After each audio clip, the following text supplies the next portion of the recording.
Welcome back students, welcome back to the channel. Exam booster में आपका स्वागत है। हम लोग क्लास 10th एनसीईआरटी ज्योग्राफी पढ़ रहे थे, जिसमें पार्ट 1 चैप्टर 1 हम पढ़ रहे थे। चैप्टर 1 में ऑलरेडी हमने 10 पार्ट अपलोड कर दिया है। यदि आप नए हैं तो आप चैनल के प्लेलिस्ट में जाएं, वहाँ पे क्लास 10th एनसीईआरटी ज्योग्राफी का प्लेलिस्ट में खोल के, उस फोल्डर को खोल के, उसमें जितने भी मैंने ऑलरेडी जो लेक्चर अपलोड कर दिए उसको देखें। उसके देखने के बाद इस लेक्चर को आप देखेंगे तो आपको काफ़ी समझ में आएगा, क्योंकि प्रीवियस लेक्चर में हमने बता दिया था भारत में सॉइल 6 भागों में बांटा गया, यानी सॉइल भारत में 6 प्रकार के पाए जाते हैं। जिसे हमने बताया था आपका alluvial soil, black soil, red soil, laterite soil, arid soil and mountain या फॉरेस्ट सॉइल। ठीक है, 1 2 3 4 5 6 टाइप होते हैं। हमने ऑलरेडी 1 और 2 केवल 1 एलुवियल सॉइल और कुछ डेफिनेशन, कुछ इंपॉर्टेंट फैक्ट थे सॉइल से रिलेटेड जो इंडिया में पाए जाते हैं, मैंने कवर कराया था। इस वाले पार्ट में आज हम ब्लैक सॉइल और red and yellow soil, red कहीं कहीं येलो भी होता है तो उसी को रेड एंड येलो सॉइल को एक कंबाइन स्टडी करते हैं। एंड ब्लैक सॉइल और ब्लैक सॉइल के बारे में जानेंगे। हिंदी वाले ब्लैक सॉइल को काली मृदा बोलते हैं, काली मिट्टी। ठीक है, काली मिट्टी बोलते हैं। और रेड सॉइल को लाल मिट्टी बोलते हैं या पीली मिट्टी, लाल मिट्टी या पीली मिट्टी। बाकी सारी चीज़ सेम है, आप समझ सकते हैं, पीली मिट्टी। आइए स्टार्ट करते हैं स्टूडेंट्स। मैंने यहाँ पे बनाया था, मैंने आपको एलुवियल सॉइल प्रीवियस लेक्चर में बता दिया। यदि आप नहीं देखें तो जाए चैनल पे देख के आए, उसके बाद इस लेक्चर को आप कंटिन्यू करें। यहाँ पे आप जो भी देख रहे हैं, मैं ग्रीन कलर का जो वहाँ पे एक वर्टिकल लाइन खींचा हूँ, ये ग्रीन साइड का, जहाँ जहाँ है यहाँ पे एलुवियल सॉइल पाए जाते हैं। भारत में इसका सबसे ज़्यादा पार्ट एलुवियल सॉइल, सबसे ज़्यादा भारत में कुल क्षेत्रफल का कोई सॉइल पाया जाता है तो एलुवियल सॉइल पाया जाता है। 45.6% of the total area of our country, India के टोटल क्षेत्रफल के 45.6% पार्ट पे एलुवियल सॉइल पाया जाता है, जो कि किस रेंज में पाया जाता है? पंजाब, हरियाणा, उत्तर प्रदेश, बिहार, झारखंड, पश्चिम बंगाल, आसाम और कुछ कोस्टल रेंज वाले पार्ट में। ऑलरेडी मैंने लेक्चर में डिस्कस कर दिया है। ओके, आते हैं आज ब्लैक सॉइल का स्टडी करते हैं और रेड एंड येलो सॉइल का स्टडी करते हैं। ब्लैक सॉइल हिंदी में काली मिट्टी, काली मिट्टी क्यों कहा जाता है मैं आपको समझाता हूँ। पहले देख लीजिए, काली मिट्टी को रेगुड सॉइल भी कहते हैं। आपके एमसीक्यूज में नवंबर में जो एग्जाम होने वाले हैं उसमें पूछे जा सकते हैं। Regur soil is also known as black soil. ठीक है, और इसको ब्लैक कॉटन सॉइल भी कहते हैं। ब्लैक सॉइल को रेगुड सॉइल भी कहते हैं और ब्लैक सॉइल को ब्लैक कॉटन सॉइल भी कहते हैं। आप पूछेंगे सर ब्लैक कॉटन सॉइल क्यों कहा जाता है? क्योंकि ब्लैक सॉइल में कॉटन की जो कल्टीवेशन होती है, इसके लिए काफ़ी फर्टाइल मिट्टी मानी जाती है। कॉटन के लिए कोई स्पेशली कोई मिट्टी होती है पूरी दुनिया में जो सबसे उपजाऊ होती है, फर्टाइल होती है, तो होती है ब्लैक सॉइल। इसलिए ब्लैक सॉइल को हम कॉटन सॉइल के नाम से जानते हैं। ओके गाइस, आपको समझ में आया होगा। आप कॉटन का इमेजेस भी आप देख रहे होंगे, कैसे कॉटन एक रो में फैला हुआ है ब्लैक सॉइल के अंतर्गत। ठीक है, आप जानते हैं भारत में सबसे ज्यादा 45.6% alluvial soil total land area for country पाए जाते हैं। उसके बाद ब्लैक सॉइल की परसेंटेज होती है, यानी अगर पहली बात करें, अगर एलुवियल सॉइल हो गई, एलुवियल सॉइल के बाद आपका ब्लैक सॉइल, ऐसे हम क्रम में सजा सकते हैं। ठीक है, 60% of the total land area for country, हमारे भारत का जो 16% जो मिट्टी के कुल क्षेत्रफल के 16% क्षेत्रफल पे हमारे ब्लैक सॉइल पाए जाते हैं। Black soil is also known as regur soil and black cotton soil. ठीक है, अब फॉर्मेशन, इसका निर्माण कैसे हुआ था गाइज मैं आपको बता दूं। यदि आप नए हैं चैनल पे तो मैंने लेक्चर अपलोड कर दिया है। उस लेक्चर में इंडियन ज्योग्राफी में आपको बताया हूँ, रॉक्स के बारे में बताया, मैं चट्टानों के बारे में बताया हूँ। यदि आप चट्टानों का पढ़ेंगे तो चट्टाने 3 पार्टों में चट्टानों को डिवाइड किया गया, igneous rock, metamorphic rocks, sedimentary rocks. जो इग्नियस रॉक्स होते हैं, जो इग्नियस रॉक होते हैं, इसको हिंदी में बोलते हैं आग्नेय चट्टान। आग्नेय चट्टान वोल्केनो को फूटने से और वोल्केनो के नीचे से जो मैग्मा निकलता है बाहर, जिसको लावा बोलते हैं, लावा के जमने से जिस रॉक का, जिस चट्टान का निर्माण होता है, उस चट्टान को आग्नेय चट्टान बोलते हैं। इंग्लिश में इग्नियस रॉक बोलते हैं। अब इग्नियस रॉक पे लगातार, इग्नियस रॉक पे कंसिस्टेंट लगातार यदि उस पे उसका क्षरण हो रहा है, लगातार वो चीजें टूट रही हैं, पानी से, हवा से और तमाम प्रकार के केमिकल रिएक्शन होने की वजह से यदि इग्नियस रॉक टूट रही है और इग्नियस रॉक टूट के छोटे छोटे पार्ट जो बन रहे हैं, उस छोटे पार्ट के फॉर्मेशन से ही ब्लैक सॉइल का फॉर्मेशन हुआ है। ब्लैक सॉइल फॉर्मेशन किससे हुआ है? इग्नियस रॉक चट्टान के टूटने से ब्लैक सॉइल का फॉर्मेशन हुआ है। और ब्लैक सॉइल के फॉर्मेशन एक दिन की घटना नहीं है, ब्लैक सॉइल बनने में लाखों साल लग गए हैं। अब कहेंगे सर भारत में इग्नियस रॉक कहाँ से आया? भारत में डेक्कन का पठार, ये वाले जो आप देख रहे हैं ब्लैक वाला, यहाँ पे गाइज आप देख रहे होंगे ब्लैक वाला जो मैं डॉट डॉट बनाया हूँ, ये सब ब्लैक सॉइल है, काली मिट्टी है। ठीक है, जिसको रेगुड सॉइल भी बोलते हैं और ब्लैक कॉटन सॉइल भी बोलते हैं। यहाँ पे कुछ पार्ट है, यहाँ पे कुछ पार्ट है। मैं आपको बता दूं, जब दुनिया में कुछ नहीं था, अर्थ पे कुछ नहीं था, केवल कॉन्टिनेंट थे और हमारे कॉन्टिनेंट उस समय मोशन थे, गति कर रहे थे और कॉन्टिनेंट की प्लेटें आपस में टकरा रही थी। उस समय यहाँ पे एक वल्केनो का विस्फोट हुआ था, एक वल्केनो इरप्ट हुआ था। उस वल्केनो के नीचे से मैग्मा, जिसे लावा कहते हैं, बाहर आता है और लगभग 5 से 7 लाख किलोमीटर स्क्वायर दक्कन पठार, महाराष्ट्र, गुजरात, आंध्र प्रदेश, तेलंगाना, दक्षिणी मध्य प्रदेश और गुजरात के कुछ पार्ट में पूरे फैल गया था। और उस पूरे जो लावा फैला, वही लावा लाखों साल लगा वो जम गया और जमे हुए पार्ट को हम बोलते हैं इग्नियस रॉक।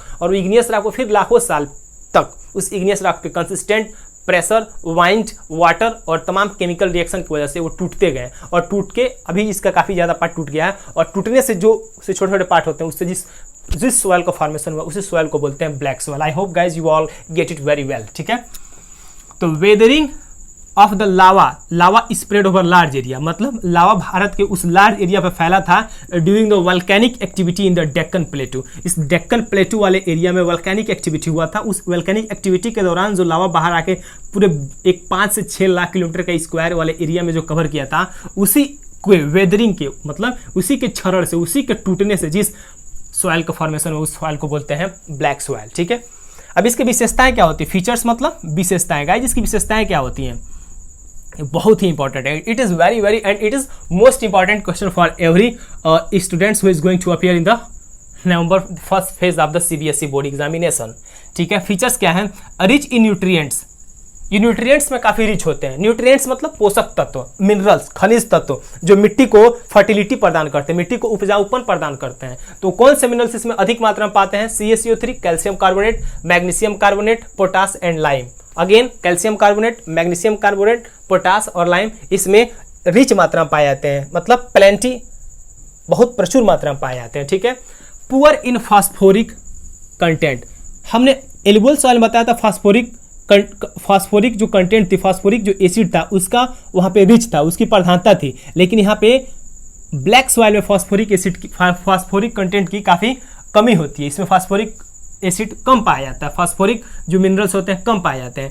होल्डिंग मॉइस्चर, एक बात और याद रखिए, क्वेश्चन बन सकता है इसमें, क्वेश्चन बन जाएगा बिलो जो नीचे जितने भी ऑप्शन दिए गए उसमें किस सॉइल को वाटर होल्डिंग कैपेसिटी ज़्यादा होती है? तो water holding capacity black soil की ज़्यादा होती है। ब्लैक सॉइल को उसके जो नोड्यूल्स होते हैं, जो उसके कण होते हैं, उसमें वाटर को एब्जॉर्ब करने की जो क्षमता होती है, वाटर के एब्जॉर्ब करने की जो कैपेसिटी होती है काफ़ी ज़्यादा होती है। ठीक है, तो यही लिखा होल्डिंग मॉइस्चर मतलब ज़्यादा नमी को धारण करते हैं। ठीक है, dry condition, deep cracks develops in the soil. आप देख रहे होंगे इमेज में, जब ये मिट्टी सूख जाती है, जब ब्लैक सॉइल सूख जाती है, ड्राई हो जाती है, तो इसमें क्रैक पड़ जाते हैं, दरारें पड़ जाती हैं, दरारें, और दरारें पड़ जाने की वजह से helps in the proper aeration of the soil. अब जानते हैं जब किसी मिट्टी में, जब सॉइल में जब दरारें पड़ जाएंगी तो दरारों में एयर का पास हो जाएगा, यानी हवाएं बाहर से अंदर, अंदर से बाहर जा सकेंगी, जिससे मिट्टी में फर्टिलिटी की मात्रा बढ़ जाएंगी। ठीक है गाइज, मैंने आपको बता दिया।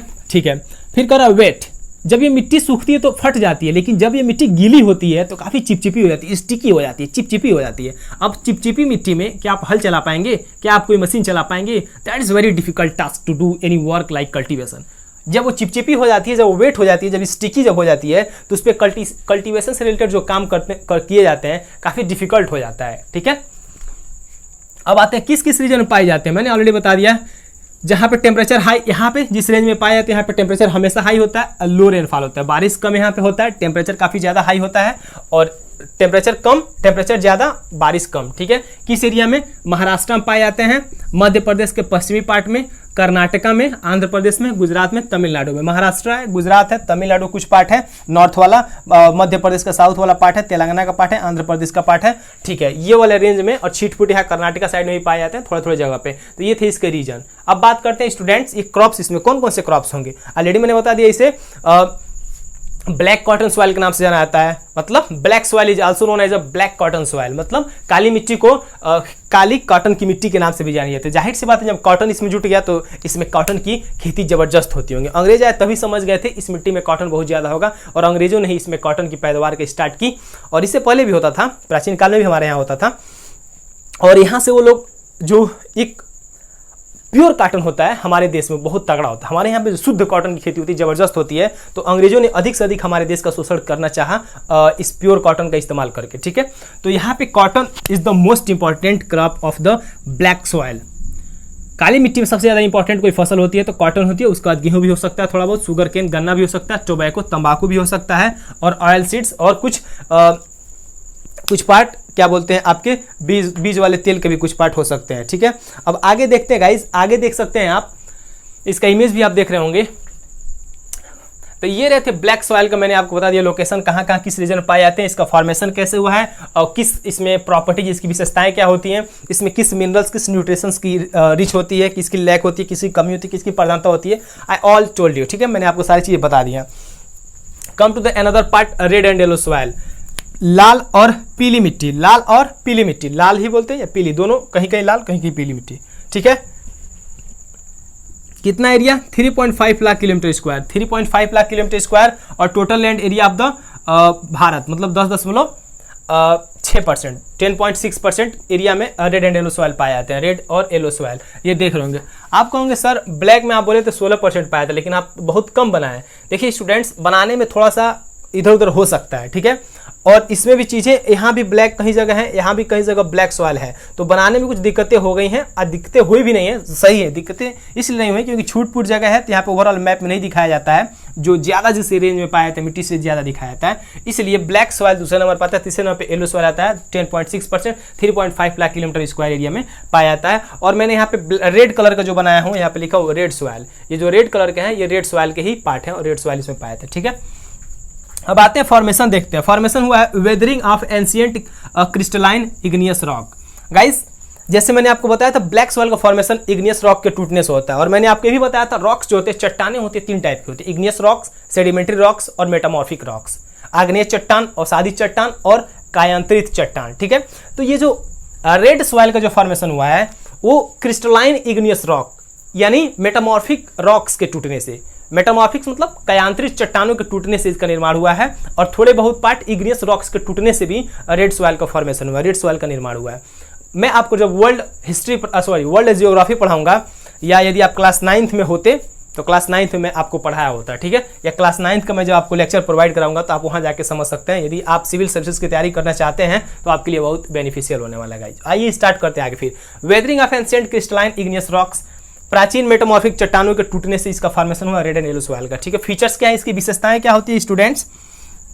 विशेषताएं, लूज ग्रेवल्स, ग्रेवल्स मतलब नोड्यूल्स, छोटे छोटे जो पार्ट होते हैं, मिट्टी के छोटे छोटे टुकड़े होते हैं, जो छोटे गोल गोल होते हैं, उसको ही हम ग्रेवल्स बोलते हैं। काफ़ी ढीले होते हैं, इनके जो पकड़ होती है, जो संगठन होता है काफ़ी ढीले होते हैं, और रेड कलर के होते हैं, कहीं के पीले कलर के होते हैं, कहीं कहीं चॉकलेट कलर के होते हैं, ठीक है।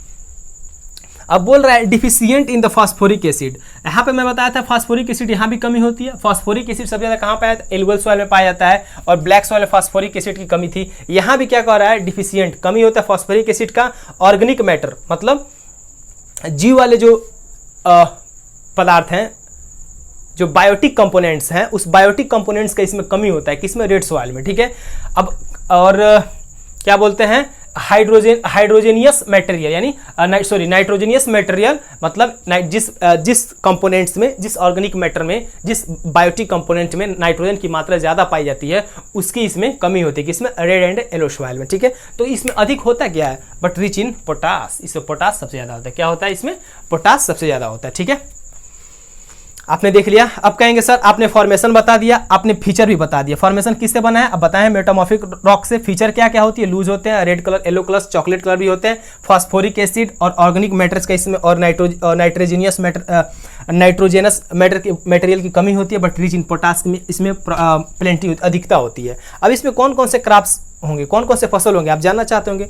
इसमें भी कॉटन कुछ पार्ट होते हैं, कॉटन ज़्यादा नहीं होते, कॉटन के लिए स्पेशली ब्लैक सॉइल जानी जाती है, लेकिन इसमें भी थोड़ा बहुत कॉटन होते हैं। गेहूँ होते हैं, राइस होते हैं, पल्स होते हैं, मिलेट्स होते हैं, टोबैको होते हैं, एंड फर्टिलाइजर एंड इरिगेशन। इसमें मैं बता दिया मिनरल्स और न्यूट्रिएंट्स की इसमें कमी होती है, क्योंकि रेड सॉइल में न्यूट्रिएंट्स और मिनरल्स की कमी होती है, तो इसलिए इसमें फर्टिलाइजर ज़्यादा इस्तेमाल किया जाता है। जहाँ जहाँ रेड सॉइल पाई जाती है वहाँ पे फर्टिलाइजर्स का इस्तेमाल ज़्यादा किया जाता है, और इरिगेशन की भी उसमें प्लेंटी चाहिए। इरिगेशन, सिंचाई की मात्रा अधिक चाहिए, पानी की मात्रा उनको अधिक चाहिए, तब जाके आपकी ये फसल हो पाएंगे। इसलिए दक्षिण भारत में जो जहाँ पे रेड सॉइल पाई जाती हैं वहाँ पे इरिगेशन की बहुत कमी है, सिंचाई की बहुत कमी है, पानी की भी बहुत कमी है। इसलिए दक्षिण भारत के जो किसान हैं जो मोस्टली रेड सॉइल एरिया में खेती करते हैं वो लोग सुसाइड ज़्यादा करते हैं, क्योंकि वो लोन ले लेते हैं बैंक से और वो लोन पे नहीं कर पाते हैं, क्योंकि मौसम भी साथ नहीं देता है, बारिश भी उन लोग को इरिगेशन भी नहीं मिल पाता है, तो इसलिए उनके फसल डिस्ट्रॉय हो जाते हैं और वो लोग सुसाइड कर लेते हैं।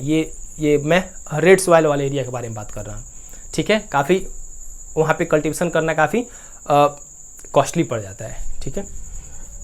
किस रीजन में पाए जाते हैं? तमिलनाडु, कर्नाटका, साउथ ईस्ट महाराष्ट्र, महाराष्ट्र का दक्षिण पूर्वी क्षेत्र, आंध्र प्रदेश का ईस्ट वाला पार्ट, मध्य प्रदेश का दक्षिण वाला पार्ट, उड़ीसा वाले पार्ट में, झारखंड वाले पार्ट में, छोटा नागपुर का प्लेटू यानी झारखंड वाले पार्ट में।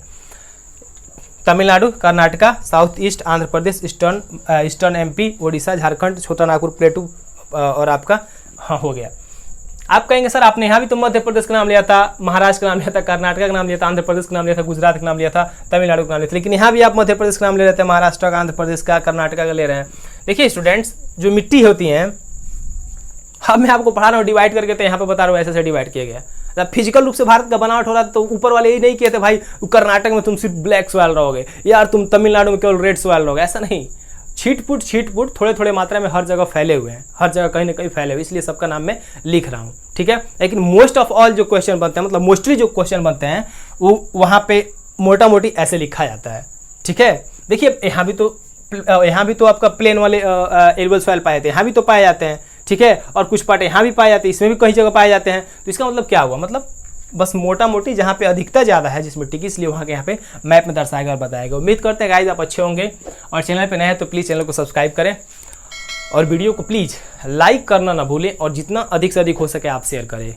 शेयर करेंगे I can get my subscribers more and more, so that I can cross the criteria of YouTube community, मतलब उससे क्राइटेरिया पास कर सकूँ और मोटिवेशन मिले। कमेंट भी नहीं करते हैं स्टूडेंट्स, कमेंट जबकि उन्हें करना चाहिए, क्योंकि एक लेक्चर बनाने में काफ़ी वक्त लगता है, काफ़ी समय लगता है। ऑफलाइन से ज़्यादा मेहनत होता है ऑनलाइन में, ट्रस्ट मी, ऑफलाइन से ज़्यादा मेहनत होता है ऑनलाइन का लेक्चर बनाने में, क्योंकि एक बार आपको लिखना पड़ता है, और लिखने से पहले मैटर को, कंटेंट को इकट्ठा करना पड़ता है, लिखने के बाद आपको सब सेटिंग करना पड़ता है वीडियो रिकॉर्ड करने के लिए, सेटिंग करने के बाद आपको यहाँ पे बोलना पड़ता है, ठीक है।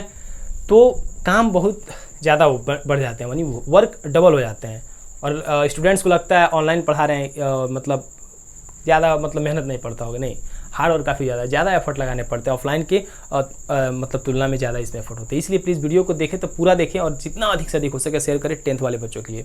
Okay bye, thank you and take care. और नोट्स बनाया मैं हट जा रहा हूँ, स्क्रीनशॉट ले लें। Bye, thank you, take care.